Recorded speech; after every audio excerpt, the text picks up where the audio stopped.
आप देखिए कि आप दही पे टैक्स लगा दीजिएगा, दूध पे लगा दीजिएगा तो लोग चाय कैसे पिएगा।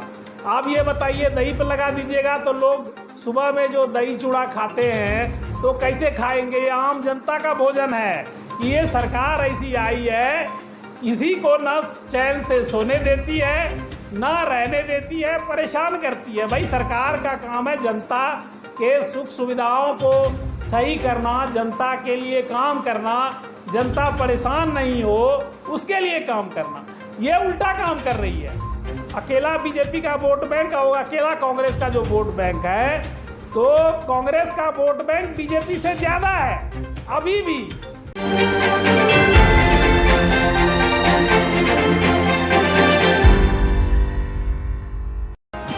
नमस्कार, आप देख रहे हैं हकीकत आप तक, आपकी आवाज़ सच के साथ। आज हमारे साथ फिर मौजूद हैं संजीव कुमार सिंह, जो कि सुप्रीम कोर्ट के सीनियर एडवोकेट हैं, कांग्रेस पार्टी के वरिष्ठ नेता हैं।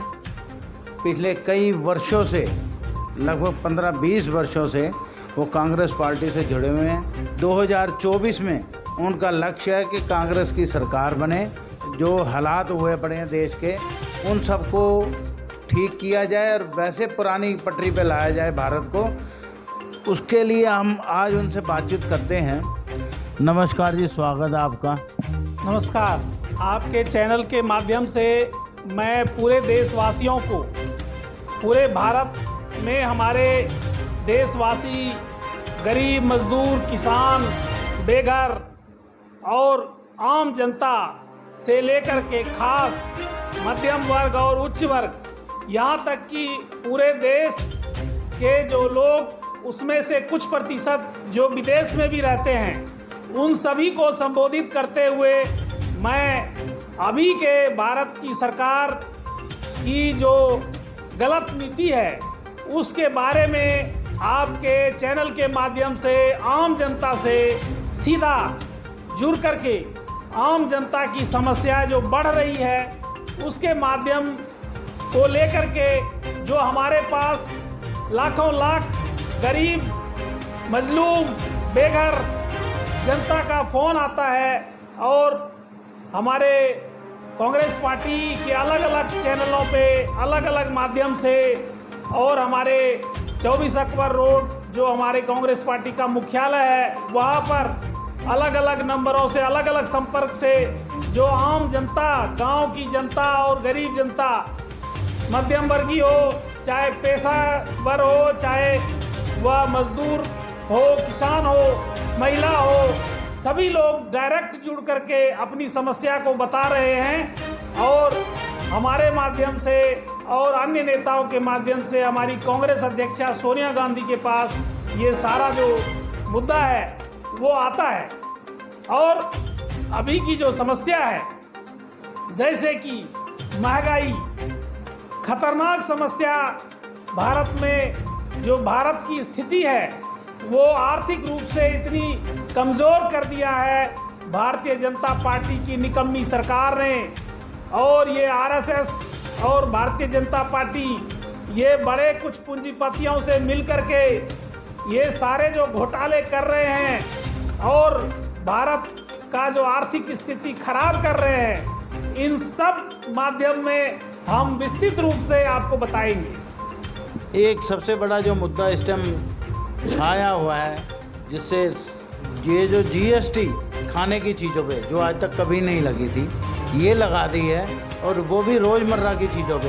उसमें आटा भी आ गया, दूध भी आ गया, इस तरह की चीज़ों पे लगा दिया गया। उसके बारे में क्या कहें? देखिए, जीएसटी जो है, हमारे राहुल गांधी ने इनका नाम दिया है गब्बर सिंह टैक्स, और सही मायने में ये गब्बर सिंह टैक्स है। मतलब कि जबरदस्ती जनता से के जेब से लूट करना। गब्बर सिंह जैसे टैक्स, गब्बर सिंह टैक्स इसलिए कहा गया, गब्बर सिंह जैसे लूट का प्रतीक है, डकैत का प्रतीक है, उसी तरह ये भारतीय जनता पार्टी की सरकार जो है गब्बर सिंह के तरह लूट करके जनता की जेब ढीली कर रही है, जनता की जेब से पैसे जबरदस्ती छीन रही है। अब हम बताते हैं विस्तृत रूप से कि जब से हमारा देश आज़ाद हुआ तब से लेकर के जब तक 2014 तक केंद्र में कांग्रेस की सरकार रही है, बीच में एक दो बार भाजपा और अन्य की सरकार आई है, तो तब तक जो है कभी भी खाने पीने रोजमर्रा की जरूरत की चीजें, आटा, दाल, चावल, दही, दूध, मक्खन, पनीर और जितनी भी जरूरत की चीजें हैं, तेल, शहद, ब्रेड, जैम, बहुत सारी चीजें जो फूड प्रोडक्ट्स जिसको कहा जाता है,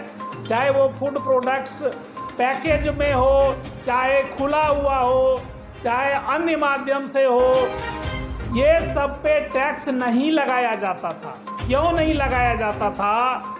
इसका कई सारे पहलू है। मैं सुप्रीम कोर्ट का वकील हूँ, तो कानूनी पहलू भी मैं बताऊंगा, और एक गांव से लेकर के मैं भारत की राजनीति में उच्च शिखर पर अभी आया हूँ, और 2024 में कांग्रेस पार्टी की ओर से प्रधानमंत्री पद का दावेदार हूँ। तो मैं 1990 से सक्रिय राजनीति में हूँ। तो सोच लीजिए कि 30-32 साल हमारी एक्टिव पॉलिटिक्स हमारी हुई, तो पूरे भारत के सभी राज्यों में कांग्रेस का किसी न किसी रूप में कभी पर्यवेक्षक रहा हूँ, कभी चुनाव प्रभारी रहा हूँ, कभी कोऑर्डिनेटर रहा हूँ, कभी कई सारे मुद्दों, बड़े बड़े नेता और पूरे भारत में जो अलग अलग राज्यों में जो हमारी कांग्रेस के मुख्यमंत्री बने हैं, सभी के साथ मैंने काम किया है, सभी महासचिवों के साथ काम किया है, और मैं पूरी तरह से भारत के गांव-गांव से जुड़ा हुआ हूं, और गांव-गांव की जन की समस्या मैं जानता हूं, क्योंकि मैं गांव से लेकर के देश की राजधानी और विदेश तक मैंने पढ़ाई की है, तो मैं सारी बातें जानता हूं। इसी बात पे मैं आपको बीच में रोक रहा हूँ। मुद्दा ये बनता है कि आप इतने साल पुराने, 30-32 साल की आपकी राजनीति है, आपने उस वक़्त की कांग्रेस का काम करने का तरीका और बीजेपी का ये जो 9 साल है, इसमें काम करने का तरीके में क्या फ़र्क है? ये बिल्कुल उलट है।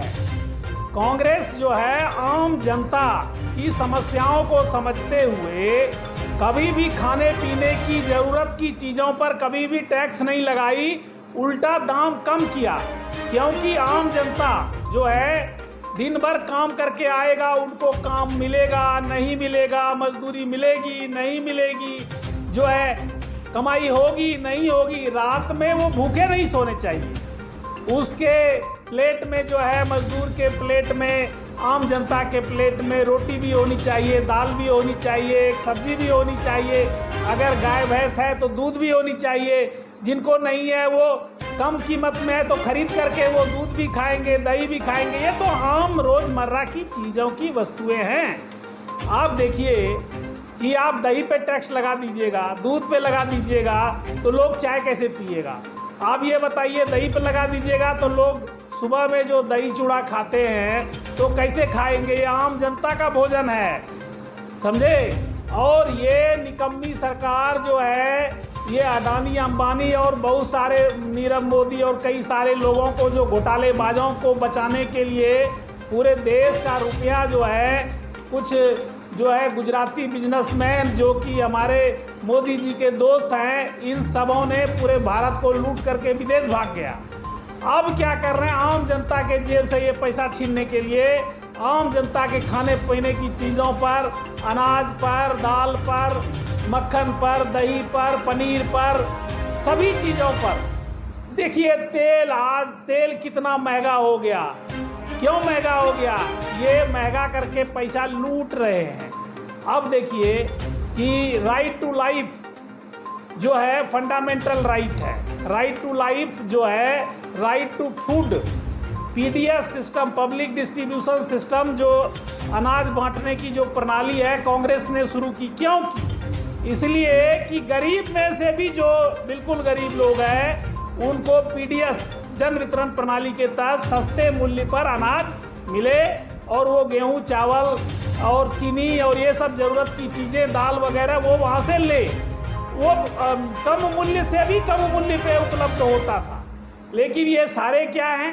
पूरे देश में मोदी और मोदी के टुटपुंजियों की सरकार, मोदी और अमित शाह और ये जो 4-5 हैं, ये जुमलेबाज जो हैं, ये रंगा बिल्ला की जोड़ी जो है ये, और इनके राज्य में जो मुख्यमंत्री हैं जो एनडीए के हैं, चाहे बिहार का नीतीश कुमार हो, चाहे हरियाणा के खट्टर जी हो, चाहे और मध्य प्रदेश के शिवराज सिंह चौहान हो, चाहे अभी और कई राज्यों में, सभी जगह ये लोग क्या कर रहे हैं, जनता के ऊपर टैक्स बढ़ा करके लूट रहे हैं, जनता को और गरीब और कमज़ोर कर रहे हैं। आप देखिए कि टैक्स जब कांग्रेस की सरकार थी तो उस समय अगर थोड़ी वर्दी किसी भी मामले में टैक्स बढ़ाती होती थी, थोड़ी सी अगर कुछ महंगाई होती थी तो ये सब नंगे होकर के सड़क पर लेट जाते थे बीजेपी वाले। और यही स्मृति ईरानी, यही उस समय सुषमा स्वराज भी जिंदा थी, ये क्या करती थी, टमाटर और प्याज का माला पहन करके और जो है सिलेंडर लेकर के वो सड़क पे नाचने लगती थी। और हमारे पूर्व प्रधानमंत्री जिस समय मनमोहन सिंह को ये स्मृति ईरानी यही चूड़ी भेंट करने वाली थी, तो अब क्यों नहीं नरेंद्र मोदी को चूड़ी भेजती है ये? अब क्यों नहीं जा करके साड़ी पहन करके जा करके सिलेंडर लेकर के और प्याज और टमाटर लेके नाचती है? क्यों नहीं नाचती है? अब तो 4 गुना दाम बढ़ गया। तेल लेकर के क्यों नहीं नाचती है? जा करके 4 गुना दाम बढ़ गया। तो ये सब नहीं करती है क्योंकि अभी इसकी सरकार है ना।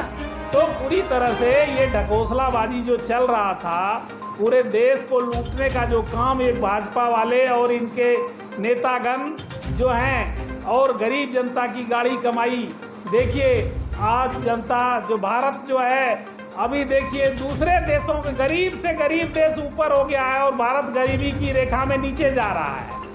क्या नहीं, अब तो आपने पीछे देखा 15 पैसे और टूट के रुपया 80 रुपये डॉलर हो गया है। तो ये तो चिल्लाते थे प्रधानमंत्री मोदी ने, अगर आपको याद हो तो कहा था कि ये जो रुपया गिर रहा है ये दिल्ली सरकार की नाकामियों का नतीजा है। तो अब आप क्यों नहीं कुछ बोलते? मोदी जी ने कहा था, मुझे पूरी अच्छी तरह याद है, उस समय मैं प्रधानमंत्री मनमोहन सिंह जी के कार्यालय में था और उस समय ही एक मोदी जी का एक बयान आया था कि ज्यों-ज्यों भारत का रुपया गिरता है त्यों-त्यों प्रधानमंत्री का वजन गिरता है। तो अब ये प्रधानमंत्री है, भारत का रुपया गिर रहा है तो मोदी गिर रहा है नीचे। अब क्यों नहीं? यही फॉर्मूला तो मोदी पे लागू होता है ना कि मोदी का मोरल और मोदी का अस्तित्व नीचे गिर रहा है क्योंकि भारत का रुपया नीचे गिर रहा है। तो मोदी जी को इस्तीफा दे देना चाहिए। मोदी जी क्यों नहीं इस्तीफा देते हैं? और मोदी जी अगर देश का भला चाहते हैं तो इस्तीफा दे दें, किसी और को बना दें और देश को जो गर्त में डाल रहे हैं देश को ठीक करें। देश जो है पूरी जनता, आम जनता कड़ा रही है, भूखे मर रही है। जनता को जो है ना रोजगार है और उसमें खाने पीने की वस्तुओं पे महंगाई, जीएसटी कर रहे हैं और सारी चीज़ें, सारी संस्थाओं का ये दुरुपयोग कर रहे हैं। अभी एक और मुद्दा जो सबसे ज़्यादा सुर्खियों में है, ईडी को लेकर। अभी थोड़ी देर पहले हमने टीवी में भी देखा, संजय सिंह आम आदमी पार्टी के, उन्होंने आरोप लगाया है कि वो भाई इसको मनीष सिसोदिया को गिरफ्तार करने की तैयारी है। दूसरा वो कह रहे हैं ईडी जो तंग करती है, ये नीरव मोदी हो गए, ये कितने माल्या हो गए, ये हज़ारों लाखों करोड़ रुपये लेके भाग गए, बैंकों का जो कर्जा था इन पे वो इन्होंने प्रधानमंत्री ने माफ़ कर दिया। उनके लिए ईडी कुछ नहीं करती। ये सोनिया गांधी को पकड़ना, कभी उसको सत्येंद्र जैन को पकड़ना और उसको अंदर रखना, परेशान करना, निकल कुछ नहीं रहा। तो ये क्यों इतना तंग कर रहे हैं, इस पर क्या कहोगे? देखिए, सबसे पहले मैं बताऊं कि जो ईडी इन्फोर्समेंट डायरेक्टरेट है, ये finance ministry government of India के अंदर आता है। इसका काम है वित्तीय घोटाले, वित्तीय फॉरेन मनी जो होता है ना, फेमा और फेरा।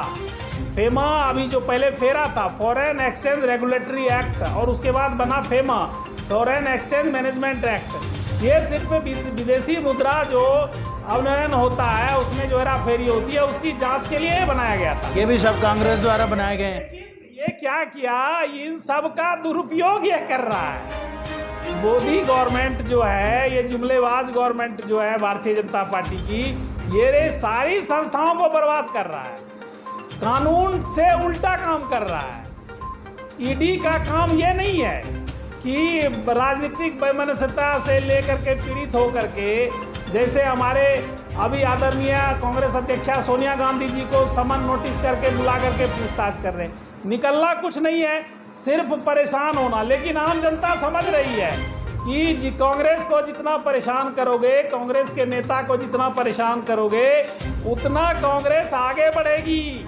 आज देखिए कि आप राहुल गांधी को तंग करके बुलाए 8-8 घंटा 10-10 घंटा, क्या निकला? कुछ नहीं निकला।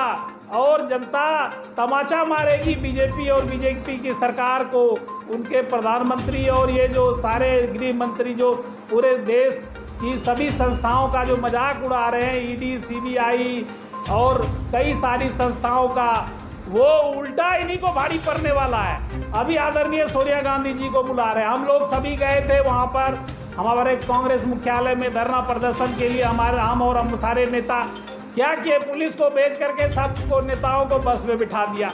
हम लोग को भी बस में बिठाया था, लेकिन हमने कानूनी बात जब कही तो पुलिस वाले ने कहा कि कोई बात नहीं सर, आप जाइए। तो ये सब जो है पुलिस वाले भी समझ रहे हैं, वो भी बीजेपी को गाली दे रहे हैं कि ये सरकार ऐसी आई है, इसी को ना चैन से सोने देती है, ना रहने देती है, परेशान करती है। भाई सरकार का काम है जनता के सुख सुविधाओं को सही करना, जनता के लिए काम करना, जनता परेशान नहीं हो उसके लिए काम करना। ये उल्टा काम कर रही है। 2014 में मोदी गवर्नमेंट बने, इन्होंने आते ही पहले क्या किया, नोटबंदी कर दिया। नोटबंदी में इतना मूर्खतापूर्ण काम किया कि बहुत सारे रुपये बर्बाद हुए, बहुत सारे रुपये नदी में चले गए, बहुत सारे रुपये जलाए गए। और ये इन्होंने इतना मूर्ख कदम था इन लोगों का कि 1000 रुपये का नोट बंद करके 2000 का नोट चलाना का मतलब क्या हुआ? और भाई 2000 का नोट में तो और पैसा इकट्ठा होगा ना, और आसानी होगा। जेब में लो करके 10 लाख चलेंगे तो घोटालेबाजी तो और बढ़ेगी ना। तो इससे कौन सी बात हुई? इन्होंने सिर्फ ये करना था क्या कि ये नोटबंदी और ये सब किया, क्यों किया कि जो बड़े बड़े बिजनेसमैन हैं, जैसे बड़े बड़े घोटालेबाज नीरव मोदी हो गए, विजय माल्या हो गए, ललित मोदी हो गए, आपके जो और सारे अडानी अंबानी, ये सब लोगों ने पूरे भारत के पैसे को अपने जेब में ठूस लिया। और ये कुछ लोग जो गिने चुने 10-20 लोग पूंजीपति हो गए।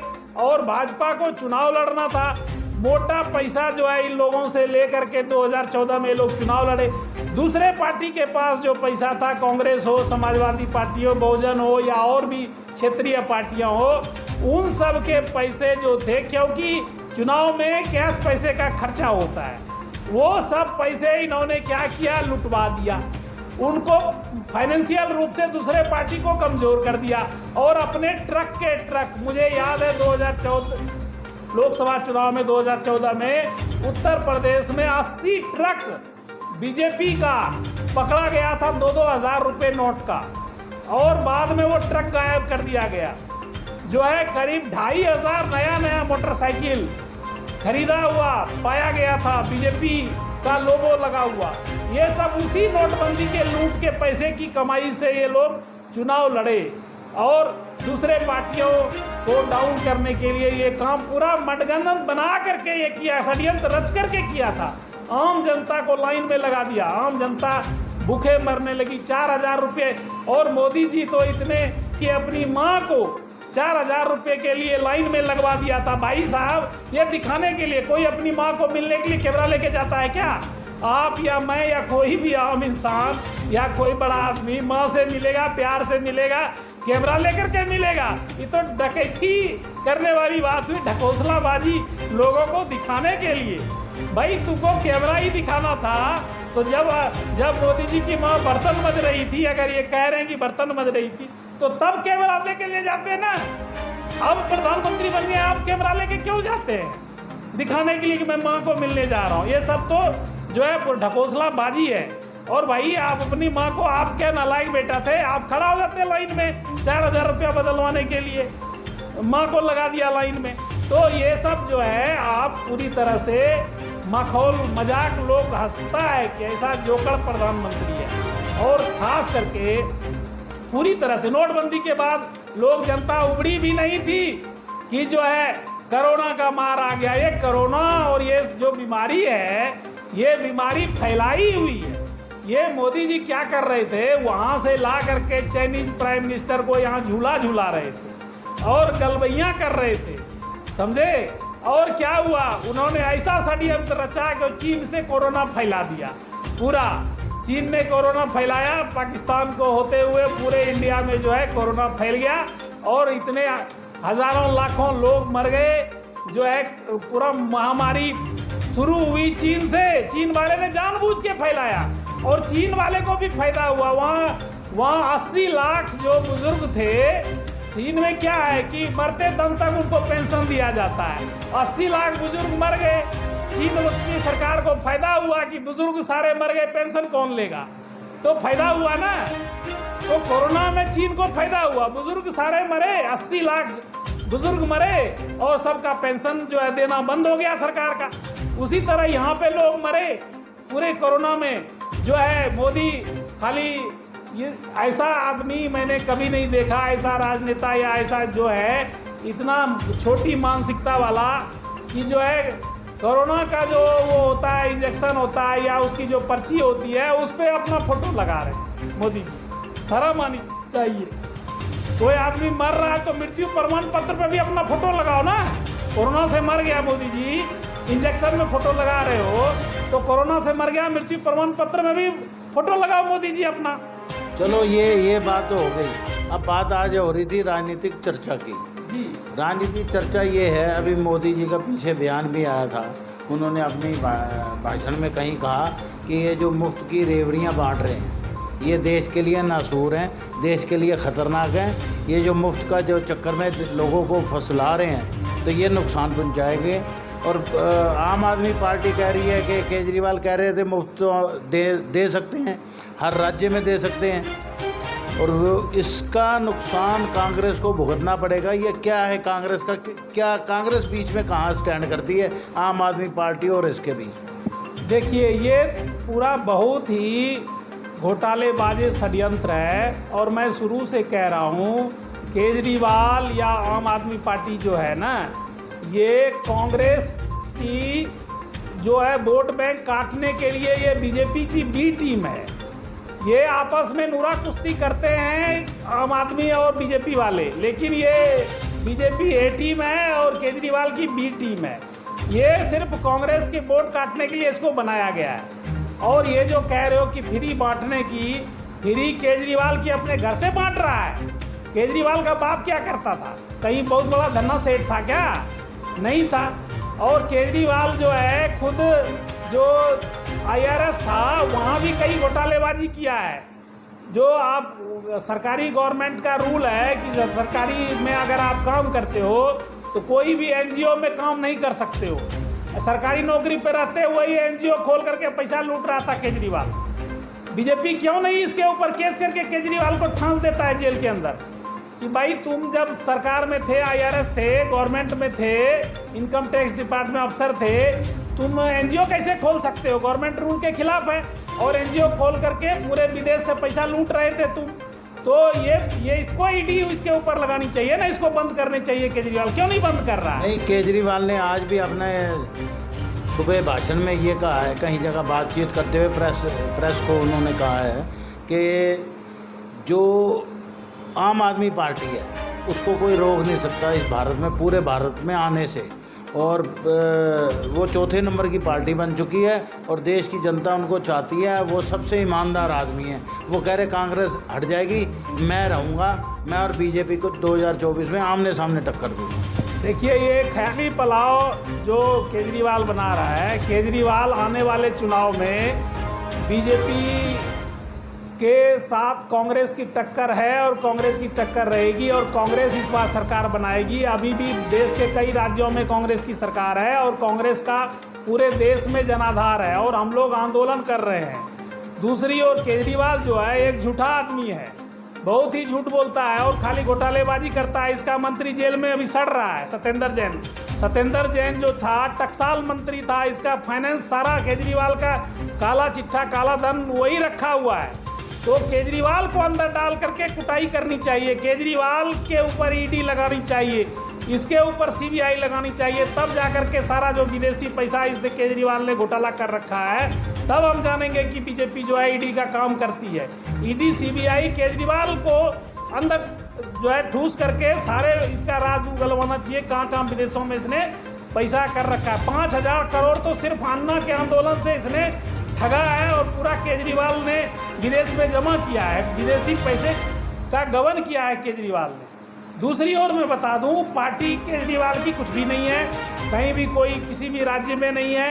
ये सारे जो है बुटकटुआ बन करके काम करते हैं और आगे भविष्य में बहुत जल्दी, अभी दिल्ली में भी चुनाव होगा, दिल्ली में भी देखिए कांग्रेस पूरा बढ़ रही है, कांग्रेस चारों तरफ से विकसित कर रही है, सारे पार्टी के नेता एक्टिव हैं और इस बार जो है सिर्फ कांग्रेस और बीजेपी की टक्कर होगी और कांग्रेस गठबंधन जो है मिलकर के पूरे देश में 2024 में लोकसभा चुनाव में कांग्रेस गठबंधन की सरकार बनेगी और जो दूसरी पार्टियां हैं वो 8वें 9वें 10वें नंबर के लिए है। तो उस पार्टियों से हमें कुछ नहीं कहना, सिर्फ ये कहना कि जो गलत काम कर रहे हैं, केंद्र में भाजपा की सरकार है, उनको पकड़ करके अंदर डालना चाहिए।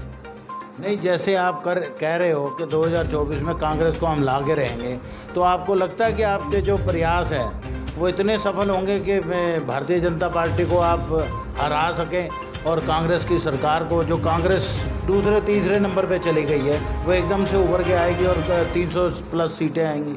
देखिए, मैं आपको बता दूं, वोट बैंक अगर आप जोड़ोगे तो बीजेपी का वोट बैंक और कांग्रेस का वोट बैंक, अकेला बीजेपी का वोट बैंक और अकेला कांग्रेस का जो वोट बैंक है, तो कांग्रेस का वोट बैंक बीजेपी से ज़्यादा है। अभी भी सरकार कैसे बनी बीजेपी का, ये कैलकुलेशन जानिए। दूसरे पार्टी क्षेत्रीय दलों से उसका गठबंधन है, तो उससे उनकी सरकार बनी, एमपी जीत गए। लेकिन डायरेक्ट वोट काउंट अगर आप फाइट देखोगे तो कांग्रेस सिर्फ अकेले कांग्रेस के एक एमपी का जो वोट है या बीजेपी के एक एमपी का जो सिंगल वोट है, कांग्रेस का ज़्यादा वोट है। वो दूसरी पार्टी से मिल करके उन्होंने गठबंधन करके जीता और गठबंधन करके सरकार बनाई। उसके बाद कई सारे गठबंधन वाले हट गए, शिवसेना हट गई, अकाली दल हट गए और कई सारे लोग हट गए और 2024 आते आते और सारे लोग हट जाएंगे और वो सब लोग कांग्रेस से जुड़ेंगे। तो वोट परसेंट कहाँ जाके लगेगा? कांग्रेस में लगेगा ना। आप वोट परसेंट, कोई एमपी जीतता है या कोई विधायक जीतता है, राज्य में विधायक के जीतने से मुख्यमंत्री बनता है और देश में एमपी के जीतने से प्रधानमंत्री बनता है। तो 2014 में जो चुनाव हुआ, 19 में चुनाव जो हुआ, उसके बाद बीजेपी के जितनी भी पार्टियां थी, सभी पार्टियां, चाहे बिहार में ले लो वहां से भी हट गया, महाराष्ट्र में ले लो वहां से भी हट गया, हरियाणा में भी अब हटने वाला है और दूसरे मध्य प्रदेश या कई राज्यों में सारी जो दूसरी पार्टियां हैं वो कांग्रेस के साथ समर्थन में आ रही है। तो कांग्रेस के साथ में कांग्रेस का वोट बैंक बढ़ेगा ना। नहीं, तो अभी ये जो राष्ट्रपति चुनाव हुआ है, अब तो खैर सोनिया जी ने भी बधाई दे दी, राहुल जी ने भी बधाई दे दी, क्योंकि जब राष्ट्रपति एक चुना गया तो वो हमारे सबसे ऊपर है, तो उनकी तो हम कुछ कह नहीं सकते, तुलना नहीं है। लेकिन विपक्ष कहीं ना कहीं कमज़ोर रहा इस चुनाव के अंदर, उनको मिले 64%, इनको मिले 36%। तो जो आंकड़ा कह रहे थे टक्कर में जाएगा, टक्कर में तो हुआ नहीं, कहीं ना कहीं क्रॉस वोटिंग हुई है। सबसे मैं बात बता दूं कि जो भारत में जो राष्ट्रपति का चुनाव होता है, शुरू से ये प्रक्रिया रहा है, जिस भी पार्टी की सरकार रहती है केंद्र में, उन्हीं का राष्ट्रपति बनता है। इसलिए बनता है कि वो सीक्रेट बैलेट से वोट होता है और वहाँ पर पार्टी पॉलिटिक्स नहीं चलता है। सीक्रेट बैलेट में राष्ट्रपति एक जो है संवैधानिक पद है और महत्वपूर्ण पद है।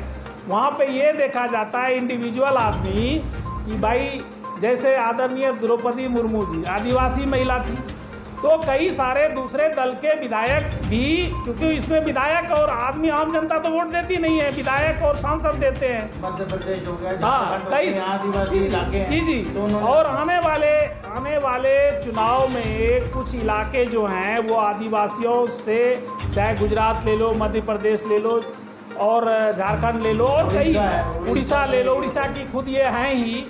तो बहुत सारे आदिवासी एमएलए हैं, अति पिछड़े वर्ग के हैं या ओबीसी के हैं, सबके मन में पार्टी से अलग हट करके मैंने देखा है कि लोगों ने पार्टी से अलग हट करके राष्ट्रपति चुनाव के लिए कि भाई आदिवासी महिला हैं, इनको वोट देना चाहिए, एक सिंपैथी हो जाती। वोट जो है उनको दिया गया और वो जीता। मैंने भी बधाई दी और मैंने भी जब पहले इंटरव्यू दिया था मैंने कहा था कि दोनों काबिल उम्मीदवार हैं, दोनों में एक्सपीरियंस है और जनता के जो नुमाइंदे विधायक या सांसद जिनको भी चुनेंगे वो दोनों में से अच्छा होगा। और मैं आदरणीय जो हमारी महामहिम राष्ट्रपति महोदया चुनी गई है द्रौपदी मुर्मू जी, मैं उनको अपने दिल से हार्दिक जो है बधाई देता हूँ। मैं उनसे कई बार मिला हूँ, पहले जब वो झारखंड में राज्यपाल थी उसके पहले भी मैं यहाँ तक कि उनके गांव में भी गया हूँ, उनके घर में भी गया हूँ, उनकी सुपुत्री वगैरह जो हैं उन सब से भी मैं मिला हूँ। जब मैं जो है उड़ीसा के दौरे पे था तो मैं वहाँ पे गया था, उनका घर देखा था और वो एक साधारण आदिवासी गांव से जो है आगे बढ़ा। तो ये एक उसी तरह से जैसे कि अब एपीजे अब्दुल कलाम साहब थे तो उस समय भी हम लोगों ने समर्थन किया था, तो वो सारी चीज़ें एक अलग है। लेकिन जो लोकसभा का चुनाव है ये पॉलिटिकल चुनाव है, ये आम जनता का चुनाव है, आम जनता के मुद्दे की बात है। यहाँ पर हम लोगों को और हम लोग जो भारत जोड़ो यात्रा निकाल रहे हैं और अभी सारे जगह जो हमारे नेता एक्टिव हैं, हम डायरेक्ट जनता से मिल रहे हैं, जुड़ रहे हैं, कांग्रेस मजबूत कर रहे हैं और कांग्रेस में अभी सदस्यता अभियान अंदर पूरा चल रहा है। हम लोगों ने पिछले साल से ही चला रखा है और पिछले साल से अब तक में हमने 5 करोड़ सदस्य बना दिए। अभी जो डाटा है 5 करोड़ सदस्य हमारे बढ़ गए हैं और अब हम जो है आगे 10 करोड़ का टारगेट लेकर के चल रहे हैं। 10 करोड़ सदस्य को बढ़ाने के लिए कांग्रेस सदस्यता अभियान चल रहा है। एक परिवार में अगर कोई जुड़ता है तो उसका पूरा परिवार जो है कांग्रेस का वोटर बनता है। तो इस प्रकार से कांग्रेस को हम लोग पूरी रूप से मजबूत करने के लिए लगे हुए हैं और कांग्रेस की सरकार जो बनेगी, चाहे मेरे नेतृत्व में बने चाहे और नेता के नेतृत्व में बने, मेरा जो है जो हमने दावेदारी दी है युवा प्रधानमंत्री बनने की और युवा ही देश को जो है आगे बदल सकता है, युवा एक नई दिशा दे सकता है। और जो है इसलिए हम कांग्रेस को मजबूत करने के लिए, ये बीजेपी की नीतियों को ख़त्म करने के लिए, बीजेपी जो आम जनता गरीब को बर्बाद कर रही है, इसको ख़त्म करने के लिए कांग्रेस जब पूरे देश में मजबूत होगी, हर एक लोकसभा में मजबूत होगी, तो जो है बीजेपी हारेगी। और पहले भी कई बार बीजेपी हारी है, फिर हारेगी। ऐसा थोड़ी है कि उसने लिखा के आया है कि भाई वो रहेंगे, हारेंगे। और उन्होंने तो किसी को सम्मान नहीं दिया, मोदी जी ने तो अपने बीजेपी के नेताओं को ही सम्मान नहीं दिया।